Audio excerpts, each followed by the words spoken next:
What's the worst case of helicopter parenting you've seen? This one kid I knew from elementary high school. The mom didn't have a job and somehow managed to be at his school every single day, watching over him. In elementary she was a volunteer teacher's aide every year, which meant she would help out in whatever class he was in. By middle school, she was the head of the PTA, and although not necessary she was at the campus almost every day. She would just wander around and eventually, the school stopped caring, and she could do whatever she wants. She would randomly pop into one of his classes and just observe or come up to him to hang out with him at lunch. The kid was 24/7 stressed the hell out, his whole body always clenched up. His mom put immense pressure on him to do well in school, both academically and behavior-wise. He had an extremely hard time making friends, and eventually he was bullied to the point of randomly getting beat up. Made it to the first year of high school before he had to transfer to another school.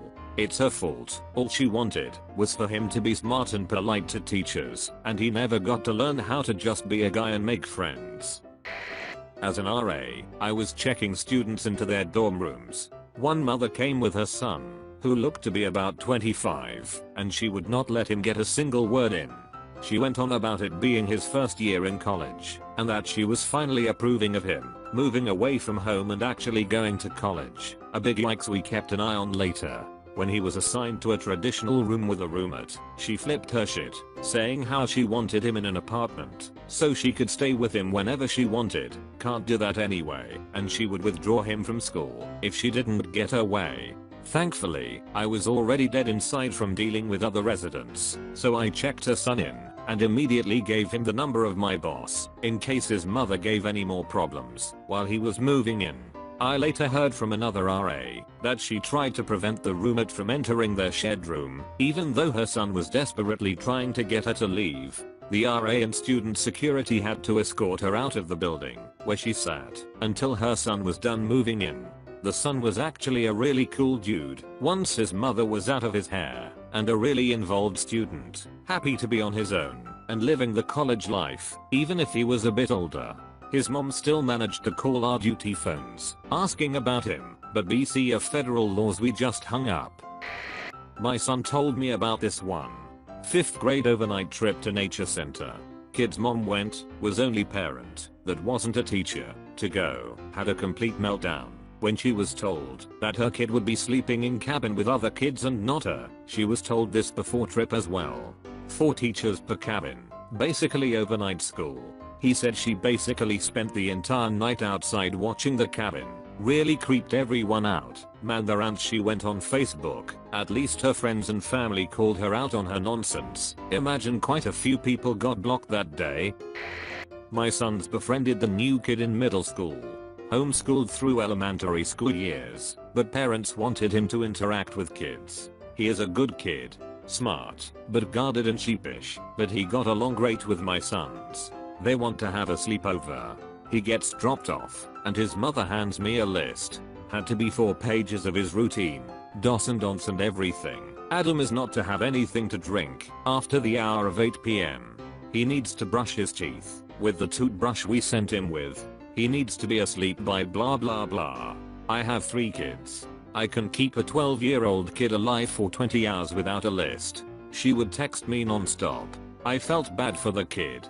I'll let him know, listen, if you bend a few of these rules, I'll never tell your mom if you won't. And he had this huge smile. I'm not sure what kind of people helicopter parents think they are creating, but it can't be a fun one, that's for sure. My best friend's mom.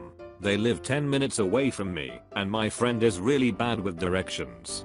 He drove to my house and got lost, so it took him like 45 minutes. After like 30 minutes his mom calls me and is sobbing because he hadn't checked in with her. He's 26. Working summer orientation for my old community college, and we have new students register for classes towards the end of the session. Counselors are there to help with class selection. This one mom was literally hovering over her son, telling him which classes to choose, and completely ignoring the counselor's advice. When she had him stand up, she proceeded to sit down, and she herself started registering her son for his classes.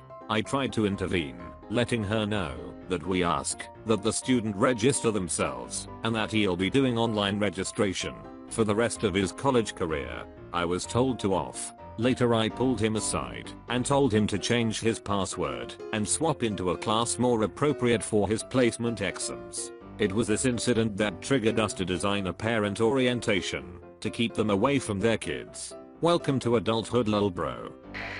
In college, a girl's mom stayed in her room with her the first week of our freshman year, went to classes with her, ate with her, and attended our dorm meeting, introducing herself as Crystal's mommy.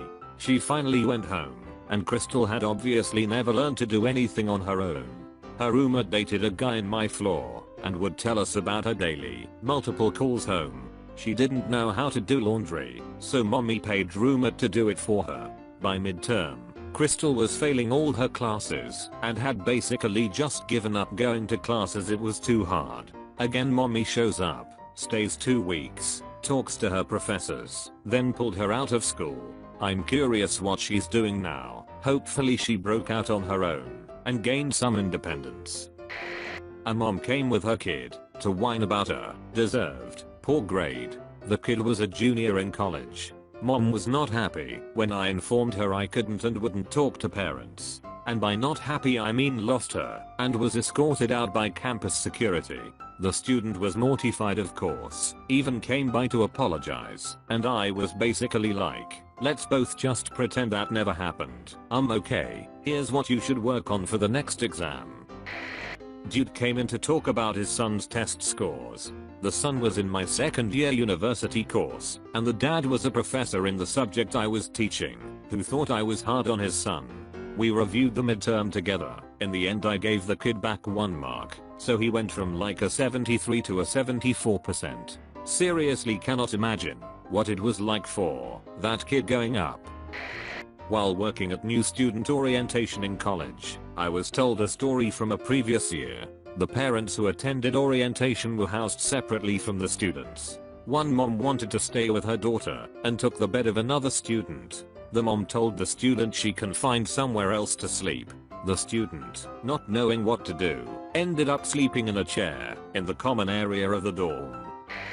I'm in college, living off campus with my 20-year-old roommate. She has to be in contact with her mom every single day. If she doesn't answer within a few hours, her mom gets extremely anxious about where she is and what she's doing.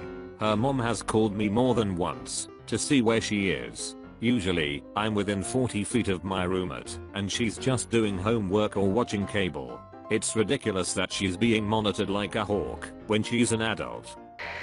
This is my sister's experience, but she taught kindergarten for a while, and she had a kid whose mother wouldn't let her play outside if it was below 70 degrees, and told the school she was allergic to dairy, but then admitted she lied about that because she couldn't trust that the school wouldn't serve her spoiled milk. So she thought it would be easier to just say she was allergic. Also the kid was coincidentally sick and had to stay home from school on every single field trip. I was 11 to 13 at the time. I had a friend on the swim team that was also around that age.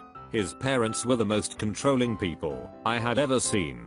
His mother looked like the head of a Catholic girls' school that punishes students for singing. We all used to play Nintendo DS games during meets. He just watched over our shoulders because if he touched a gaming console, he would be punished. His parents always made him wear the same clothes every day. Tan khakis, white shirt, dark blue sweater vest. I once got him a t-shirt for his birthday. He gave it back saying that he wasn't allowed to wear it. He was homeschooled. Pretty sure his family spoke ecclesiastical Latin at home. Weird. The mom of a former co-worker of mine. He was 27 or 28, and his mom didn't approve the woman he was dating, so he kept dating her in secret. He looked really in love with her, GF not so much but seemed happy. Eventually his mom started calling me and a couple of other co-workers to check if her son was still dating that woman, so we lied to cover him. After a year or so of this secret relationship, the girlfriend got pregnant. My co-worker proposed, and they started planning a small wedding. When the mom knew, she went ballistic and forced him out of the engagement. He literally broke up with the future mother of his child because his mom said so. All of this happened 10 years ago. I still talk with the GF because I was friends with her. She is living with another guy. Her daughter is 9 years old and never knew her biological dad. I have no idea or interest of knowing what happened with my former co-worker, if he is still living with his mom, or what happened. A friend's parents are hyper-controlling. He was on a date and sister called the parents because she was filling out the FAFSA but was stuck. Instead of saying, call your brother, mom drove 2.5 hours to their college town, tracked him down on his date, and then brought him, but not the date, to the sister's apartment to do it for her. Mom also came to the town when the sister said she saw his motorcycle parked in front of someone's house after dark. It was not his motorcycle. It was just another shiny red motorcycle. The helicopter parent seemed to have influenced a helicopter sister